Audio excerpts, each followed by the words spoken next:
2 between TODAK versus RRQ. Now, crowd favorites on the blue side and Indonesian favorites on the red. We're starting it pretty much on a high octane pace, so they should not let this sort of a tempo slow down any further. Masha as well as Grok being that consistent ban throughout these past 2 games. What's going to be the next one to be axed out? Well, TODAK, they decided to take out Masha. They don't want to first pick that, so Export might be on the chopping block. We'll see if TODAK go for it. I would expect TODAK to leave Export open so that they can first pick it. There we go. They ban out the Kufra. So for RRQ, they won't have the Kufra pick for when their pick phase comes because it's 2 heroes. But for TODAK, they might secure themselves the Export opening if RRQ decides to leave that open. The Kaja was banned out in game 1. We've seen a high loss ban in that second ban phase by TODAK in the previous game as well. I don't think that they should ban away that high loss. They can pick it for themselves right here, right now. Or even better yet, secure high priority picks like the Export, which definitely is a better choice to actually play than that die rough. So they're definitely spoke for choice right here.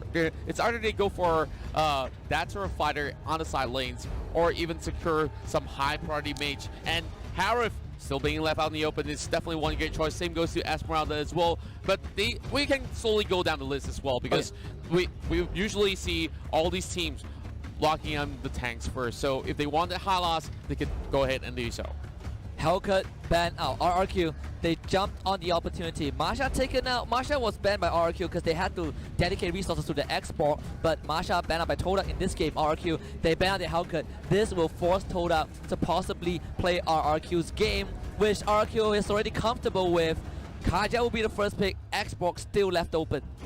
We are RRQ, Viva RRQ fans, all on the top side, just waving their flags all over the stadium. Now, of course, mentioning about that sort of a draft right here, Kaja being the very first pick, of course, it's going to be pretty tough to actually deal with this. So I'm looking at the rest of the members of RRQ slowly thinking, how exactly do they want to negate getting Divine Judgment away in that sort of sense? Well, we've seen, I believe, Evo's Legends, when they went up against 10S Gaming Plus, they actually was it 10S Gaming Plus? No, not 10S Gaming Plus. I believe there was a game where there was a Kaja present in Group D, and Evo's Legends went 4 Purify. 4 Purifies. Yeah, 4 Purify. Well, they could get even more pure than that with 5 if they really want to. But now, heading in towards that 2 picks here, we see both the Akai as well as Export being taken up as well. So that's definitely a good hit start for the side of RRQ. I did thought that the side of TODAK would have secured that Export in that sort of sense, but these definitely start off with at least a very solid Kaja in that sort of sense. Yep, and for the Export, I think because TODAK, they're now focusing on the Kaja pick, right? Due to the fact that this Kaja will allow RRQ, TODAK, excuse me, to pick off the members of RRQ. We've seen RRQ take all these big engages, and TODAK, they want to stop that. So with that Kaja pick, they can kind of fall away from possibly focusing just on split push, but also catching RRQ if RRQ decides to group up. The Thamus and the Lunox will be the choice for TODAK and RRQ. They will lock in the Kimi. Kimi here, finally being brought in once again. While I do like that Moon is currently eyeing to pick up that Lunox in that sort of sense, because there's a couple of times that we see that Lunox really popped off really hard. Now, heading into phase number 2, they have about 30 seconds right here, and I'm looking at marksman options, and Granger is currently my favorite marksman with really great high win rate ratios. Yeah, we actually didn't see much Granger yesterday in Group D. I believe the only team that played Granger was Vote from Russia. And after that, it was just the carry show. 10S Gaming Plus, the only marksman that they picked was Bruno. That did not work out. But other than that, Granger kind of fell off the radar. TODAK will make sure that that this hero is, remember, they ban out the Granger and RRQ. Instant ban on the Chang'e. As if they actually took our advice, but it's going to be the Hayabusa heading in towards the 4th pick. Now, the reason why I actually raised my voice is because this is definitely that high risk, high reward gameplay that RRQ definitely likes. But then again, a lot of it is calculated risk. So I'm really excited to see how they're just going to be using those OG shadow kills as well as all these shadows to actually hop around just to pull a little bit of that sort of the mental warfare against the side of TODAK. And I like the Hayabusa pick for another reason, because it can be a choice for TODAK to replace that Hellcat if you want to go for the split push. So RRQ, they are not just picking the comfort pick, they're denying TODAK from going for, from being in their comfort zone. They're trying to push TODAK as far as they can towards the edge, but TODAK sticking to their guns. They lock in Lolita and the Cho. Lolita Cho for the very final pick right here. And I do like the fact that there is a little bit more of that breathing space for TODAK this time around, skilling a whole lot better in that sort of sense. When they could definitely go in with a pickup with the Way of the Dragon as well, but RQ here, I do like how they responded. Yeah, the final pick from RRQ, and this is going to be a different game for both teams. TODAK still trying to retain their identity, but RRQ, they want to strike back, and they want to go for those heavy fighter lineup. You see the Kimi, you see the Export, you see the Hayabusa, and I believe the last one was a Ruby for RRQ. Well, I definitely see that RRQ always fills us up with a whole lot of surprise. We're talking about the Kings here, who likes to actually set the tempo, set the meta, and set the pace for everyone to follow. And now, of course, they are 1-0 up on this sort of the scenario. So they're pretty much sitting comfortably. But this is also that sort of sense that in the upper brackets, you could still try a couple of things and still have that safety net to fall back into. Oh, yeah. But maybe not for long. If they were complacent in any sort of point of the game, then they may be falling down to the lower brackets as well. Yeah, especially when the series progresses really quickly for Mobile Legends. In a blink of an eye, RRQ are already up 1-0 in this best of 3, and we are talking about the upper brackets. These teams fight teeth grinding just for this spot, just to be here, and one of these contenders will be knocked down to the lower bracket by the end of this best of 3. And if you are on the back foot, if you are TODAK right now, keeping the identity is one, but executing it will be the challenge. Definitely, execution will prove to be pretty tough. One of the best the world has to offer in that sort of sense. Both TODAK as well as RRQ has gained a whole lot of all the support coming in, not only from Malaysia, but the rest of the world on how beautiful they actually execute all of their sort of the drafts, all the way down to the macro and micro play. Yeah, I think the macro play is definitely the impressive part from RRQ. You can kind of look at them and say EVO's Legends were doing the same, probably better in Group D. But fact of the matter is, I feel like the macro play for Mobile Legends is more important than having those micro skills. Skills is one, but knowing how to control the map, knowing the fundamentals of the game is ultimately what's going to lead you to victory, because it sets the tempo. It forces the opponents to play your game. In RRQ, they basically attach the strings to TODAK and make them puppets. That's true, and this is where it really separates pro players from a bunch of ranked solo queue players who are possibly chasing for those stars, where they really know what exactly to do to actually make all these sort of sets to actually bait people out and follow their sort of a way of play. And this is also that sort of fact where they really have to also find a couple of all those mistakes to actually punish, and RRQ are ruthless at that. The moment that you commit one flaw, they will find that hole and they will dig it deep and, of course, bury down their enemies in the ground. Yeah, and well, to say it, maybe not TODAK, maybe it's TODAK, maybe it's no. Game 1 was going down that direction, but TODAK with the Cho and the Lunox, two of their comfort picks. They're getting back into the zone. They eliminated the Dyrop after feeling that Dyrop was ineffective. Maybe Game 1 was a warm-up. Maybe TODAK are the slow starters. They need time to warm that engine up to get it revved. But RRQ, you look at the draft and you would think to yourself, the split push might not be the option to go for because of the presence of this Hayabusa. And now that we're having that Hayabusa coming in, it's going to be an effective split push for members of RRQ. Well, of course, I might say too soon, as TODAK could also try to punish him as well while he's laning and try to negate as much of that sort of a roaming coming from that Hayabusa. That's definitely going to be something that's really important to factor in, because if he gets that free roam, he could easily assassinate anyone over on the river. And now it's time for us to, of course, have a bird's eye view on Asiat Arena as well as the players who will be playing game number 2.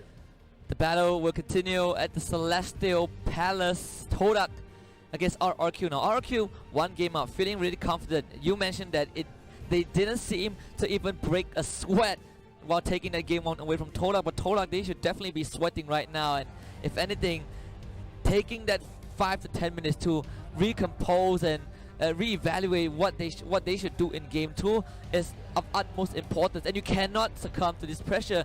Yesterday, the interview with Onyx did show that, but we'll keep that for now because game 2 between TODAK and RRQ is underway.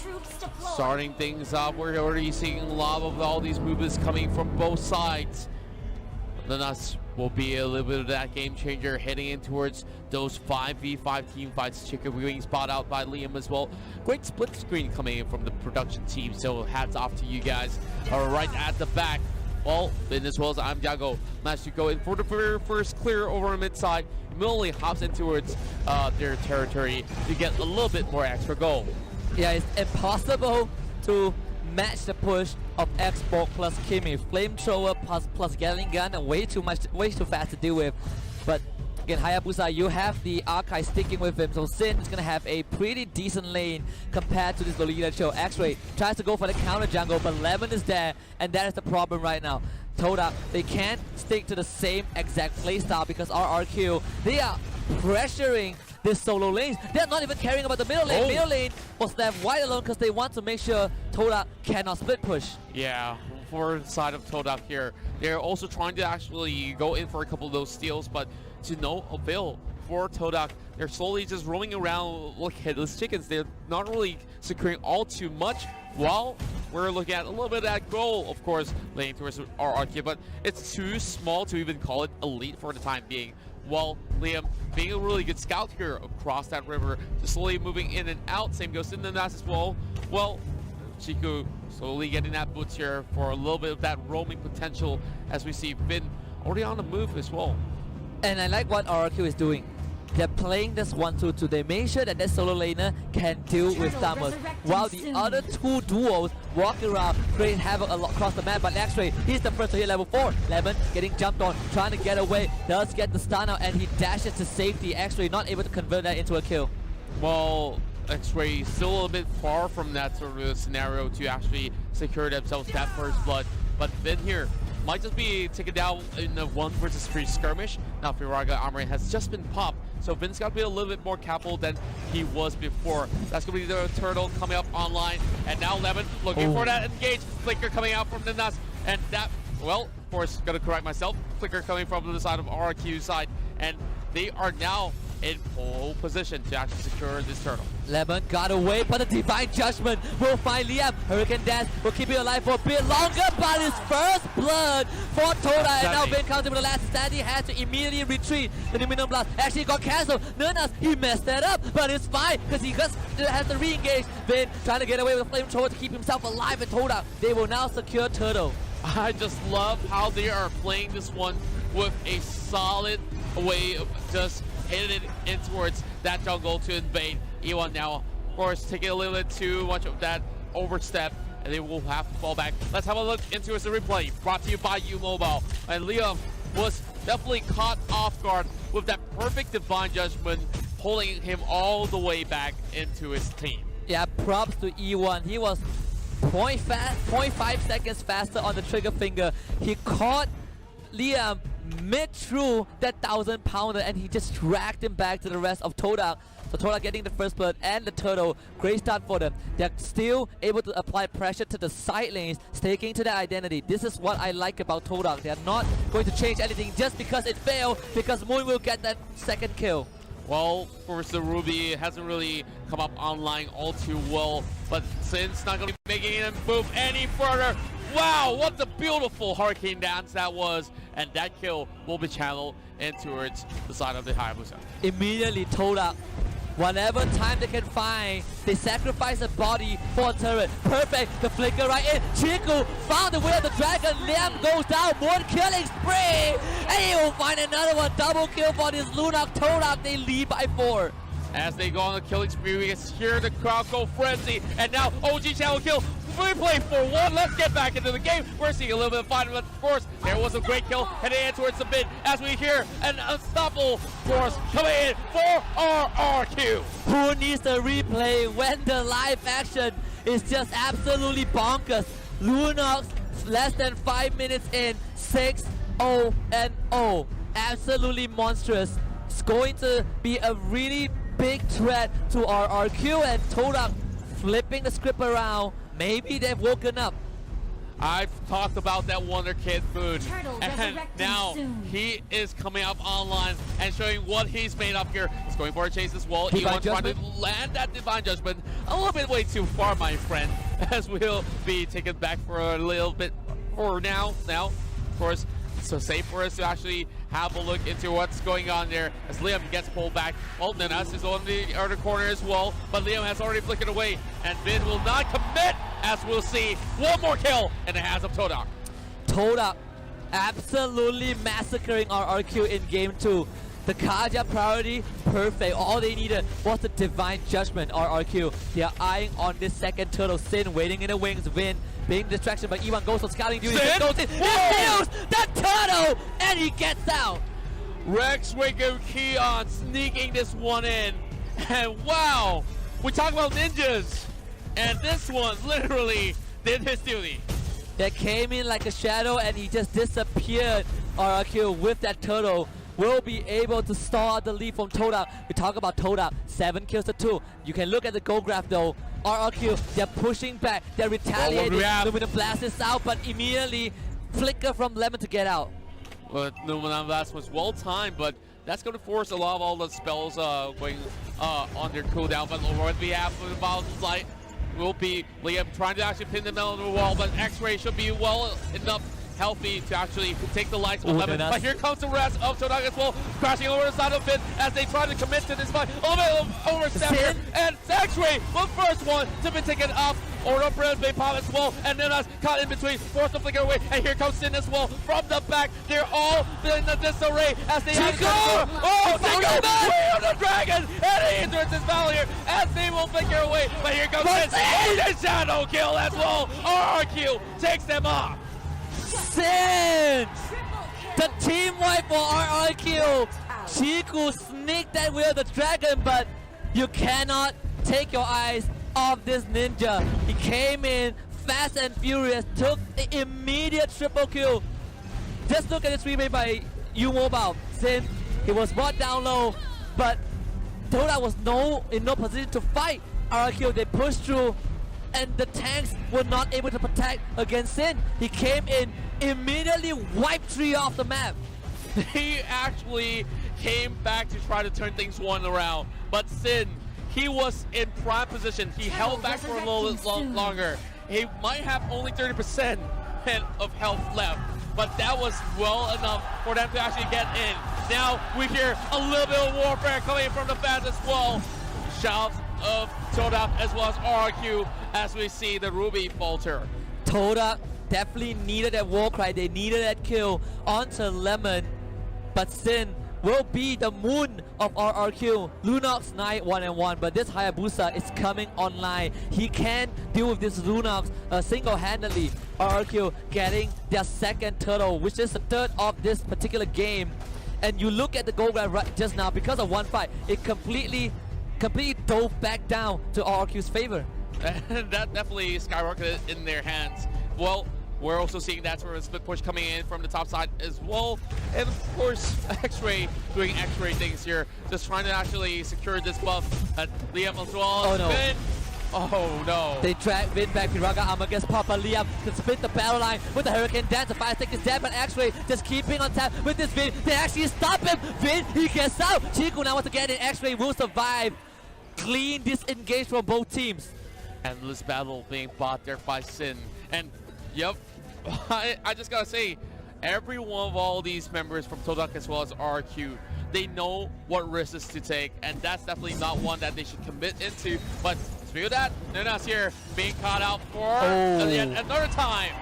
They pull the Lolita back, and Sin immediately goes right in with the shadow kill. It bounces to the minion waves. So TODAK dodging that death blow right there from his Hayabusa. But you can see the arrival. They're going to box X-Ray in, and X-Ray has nowhere to go. Mega kill for the Hayabusa. I just love how Liam comes right in for the arrival just to pin them to the wall, negating some of all these members useless, but in that sort of sense, only one, and that will be X-Ray. And that's definitely more than enough. Last Insanity coming out, save goes to Order of Brilliance. They're diving right in, but all they needed was the tower, and they will back away for the Lord. They immediately force out the Order of Brilliance from this Lunor so that TODAK will not be able to fight, but 10 minutes in, the Lord has spawned. RRQ immediately congregating at that area. Kimmy on guard duty. I am Lemon on guard duty as well. They know TODAK desperately need this to hold on, and they are not afraid to stand their ground. Nuna's again out of position, has to charge away. We're already looking at RQ setting up shop as well, as we see Sin, of course, doing a little of those dicey moves. Liam, once again, pans people off with the Hurricane Dash. Kaya tries to pull him away, and now one more Vitality coming into a battle here. It's going to be Finn fronting the fight, but that's all that they needed. Just pick-offs, pick-offs, and pick-offs. And without that Cho, they might just have less chances to secure that Lord. Yeah, and actually trying to find a way in, not able to get that.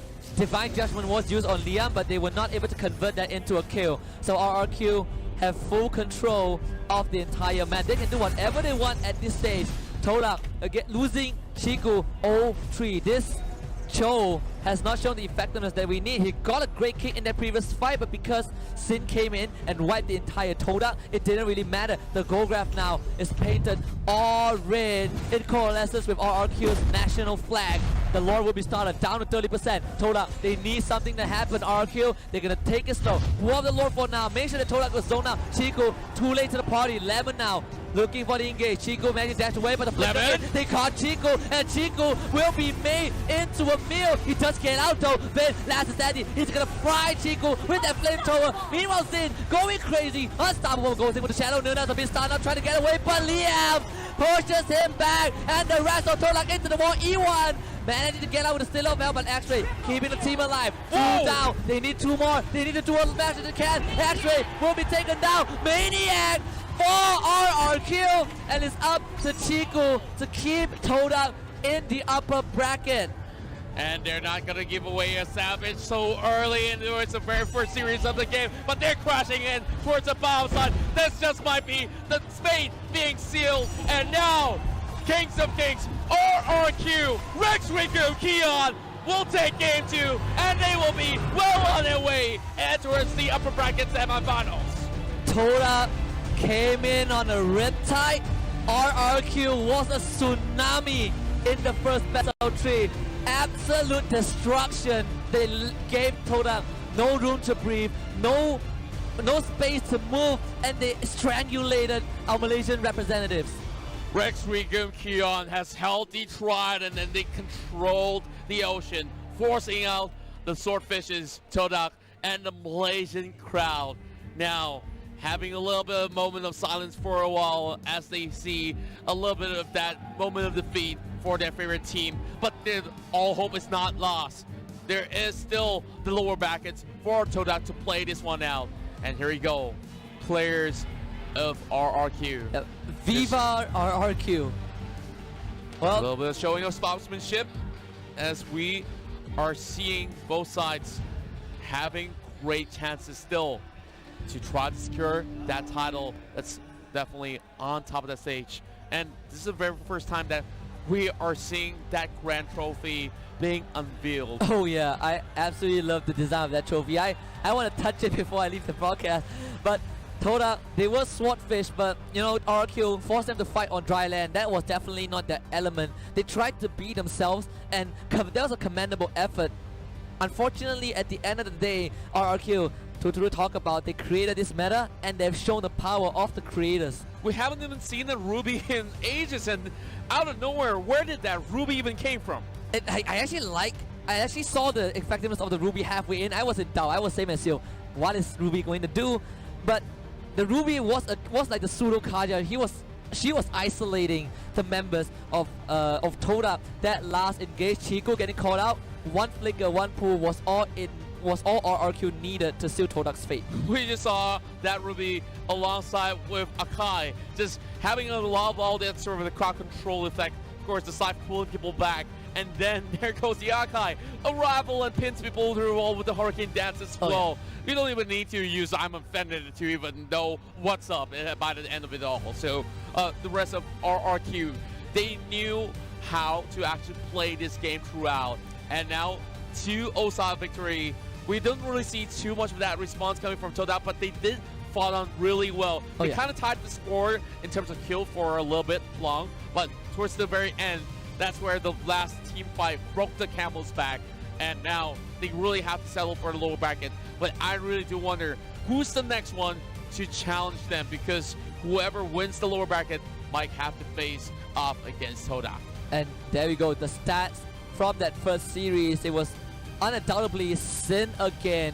First game MVP on the carry, second game MVP on that Hayabusa. And I did point out this Hayabusa pick, you have to watch out because you cannot play that 1-3-1 anymore. This Hayabusa will rip through you, and all RRQ needed was that 1-5. In that situation, a lot of teams would have retreated and not commit, but RRQ, they were so confident. They pushed on, Vin through his body and expanded that immortality just to buy a bit more time for Sin to walk around that jungle and come in from the back to assassinate the rest of TODAK. I guess it's all